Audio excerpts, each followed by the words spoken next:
Today, I'm going to reflect on 2025 and why this year was my most successful year ever. I'm going to tell you about some of my shows and what happened with some of those, because those were some of the most interesting things I've had in over the 49 years. I'm going to talk about which product lines and so forth were my best sellers and things like that. But first of all, I want to say thank you.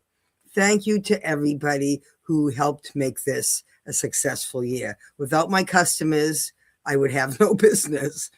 So I really, really sincerely want to say thank you to all of you. From those of you who shopped in person at my shows, they were some of my most successful shows I've ever had. So I really appreciate that.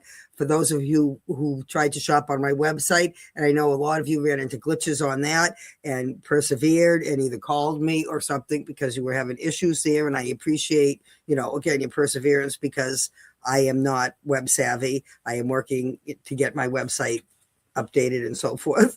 Thank you to everybody who followed me on Facebook or Instagram, or anybody who follows me on YouTube. Thank you for subscribing, following, making the comments you do. All of that is really, really helpful to help a small business. Anybody that gave me a review, that is really, really awesome, and I really appreciate that. And again, all those things really help make a small business grow. Thank you to my VIPs who have joined me on my email list and, send me messages and comments on the things, the product lines and stuff when I send emails out and things like that, and purchase things from me when I have my special VIP early access and things like that. So I appreciate all of that. Next, I want to talk about how my shows went this year. Although some of them were the best shows I ever had, in particular my powwow at Mount Kearsarge Indian Museum, which is the second weekend in July. That was by far my very best show ever.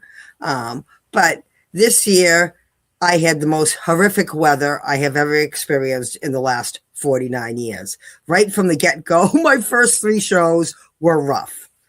Again, we started out at the Enchanted Forest, which is a beautiful Renaissance fair in Phillipston, Mass. It's a beautiful location. It's located on this working farm. And so the vendors are set up in what would be, it's the beginning of May. So it's what's going to be the sunflower field come the end of May when it's planting season around here in New Hampshire. So it's a little rough and ruddy from the furrows and, from plowing the field and so forth like that. And so it was a little difficult to walk around. Certainly wheelchairs and things like that was tough. But then, of course, Sunday afternoon, the rain came in. And we're in a field. It was muddy. I was soaked. My husband had just cleaned my van before I went to the show because it had just come out of winter storage because it doesn't work in the wintertime on my driveway.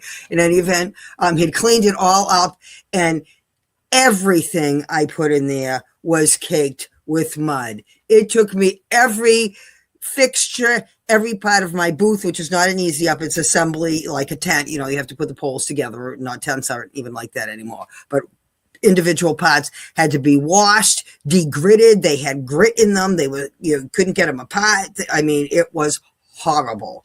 My dashboard and console caked, covered in mud. My husband had just cleaned it. My Renaissance skirt was so heavy, I couldn't even wear it anymore. It was falling off. It was so heavy because the mud was that bad. So it took the entire month of May, because it rained most of that month, to dry everything out. So that was horrific. My next show was the end of May, or the first weekend June, and that was in Alstead, New Hampshire, which is a powwow also, which is a little powwow. It's not a big event or anything, but it's a nice little thing. And again, powwows are close to my heart, so there's something I enjoy. We set up Friday, that was fine, but then Saturday they were expecting rain. We never opened on Saturday because we got 4 inches of rain.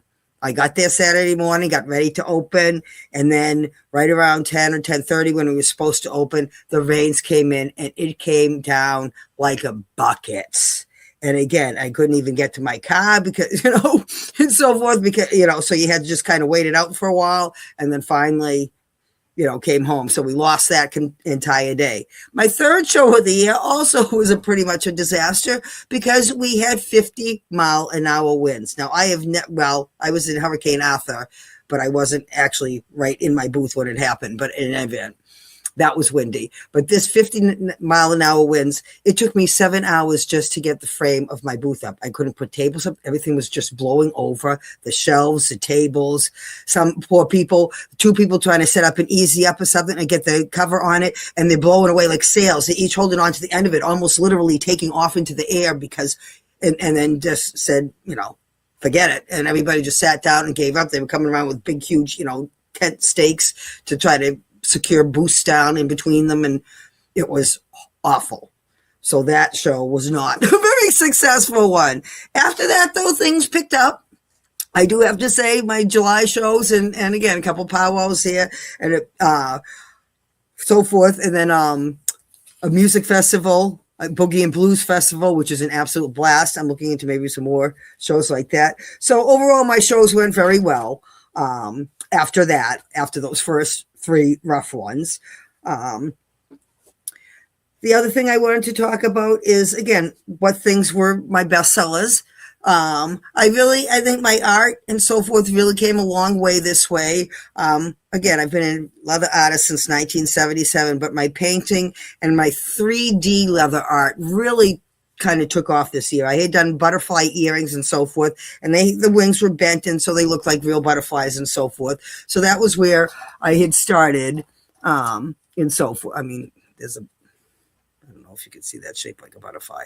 But anyways, so butterflies and things like that. But then I really went into this 3D decor, and I'm having a blast with it. I really am. So owls were one of my most popular things. So things like this. Now, this is an owl, but you can also see there's owls within it. And see, they stick out from the background. So the background is carved back in here. So it's 2 different pieces of leather. One is a solid owl piece, and then the other piece has this cutout with a tree and so forth in it. So that's dimensional. But I'm really learning how to make the whole picture more dimensional. One of the things I had started with was these feathers, which, again, cardinals by far are my most popular feather. But learning how to really make the tree more 3D. In the past, it kind of was flat. But now, as you can see, it kind of looks like a pregnant lady. It sticks out in the middle or whatever. So it gives it more dimension and character and so forth. So people love that. I've been doing a lot more with the decor and the 3D thing. So things like this, where you really have the animals inside. I even did a tote bag that had some loons sticking out like that, but you can see the heads stick out and so forth. So they're all very unique. So those things were really popular. I launched 3 product lines this year, a belt product line in February, and then I did an ocean collection. My ocean collection was very popular, and my sea turtles by far were my most popular thing, because I do think they are very cute. I had necklaces and earrings and barrettes and things that were sea turtles. And my second one that came in was manatees, which was kind of funny because they were the last thing I added to the collection. I saw a picture of manatee and things. Oh, those are kind of cute. Maybe I'll try those. And because I was trying to make an even number. I think I had 11 things. And so I wanted to say, so it's like, those are kind of cute. I'll try those. So my Seaside collection was very popular. Also, I kind of threw in a couple mini collections in there. I did the Seaside one, and then I did a fall collection, which was tote bags. So those were my 3 main collections. But I also did some sunflower festivals, so I threw in a few sunflower things. So those turned out to be some of my more popular things, sunflower earrings, and bees. Bees and sunflowers became, let's look at the necklace, and bumblebees. And honeybees. Actually, these are honeybees. I do have bumblebees too. There is a difference. Flowers and things like that, because I was doing the sunflower festival. So I may look into some more sunflower festivals and things this year. So those were kind of fun. Those were very popular. So overall, and again, people are really starting, and thank you once again, all of you, are really starting to appreciate the uniqueness of my products, the 3D leather art, the details in it, some of my holiday collection. I had a couple actual mini collections. Like I said, the flowers were not really a collection launch. It was just I started making some flower products and things because I was doing the Sunflower Festival. Same thing in the fall. I launched a tote bag collection, but then I started making a collection of leaf-shaped ornaments, and those went really well. And people were amazed at the detail and so forth. And, most common comment, they've never seen anything like that before. Very unique. So they, gave me credit for that, found a niche that nobody else has for sure.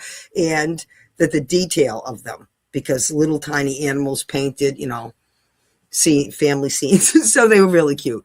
So again, my shows went well. My product launches went well. And so forth. And that's pretty much going to wrap it up for now. Thank you for watching. Thank you for all of the comments. Thank you for subscribing. Thank you for following me. Any of that really helps. So please continue to do that, because that will help. Those reviews, anybody that's bought anything from me or get something for the holidays or whatever, I would, you know, reviews on Google or on Facebook or on my website, any of those are fine. I really appreciate that. That helps a small business to grow. Thank you very much. And I hope to see you again. Please follow me. You can also become a VIP, join my email, and that will get you on my list, and you'll get about a weekly email. I slack off sometimes, but about a weekly email, and it will tell you what's going on and behind the scenes and so forth, videos of what I'm doing and so forth. I'm going to work on a video a week. We'll see how that goes. It doesn't always pan out. So thank you very much once again for watching. Happy New Year.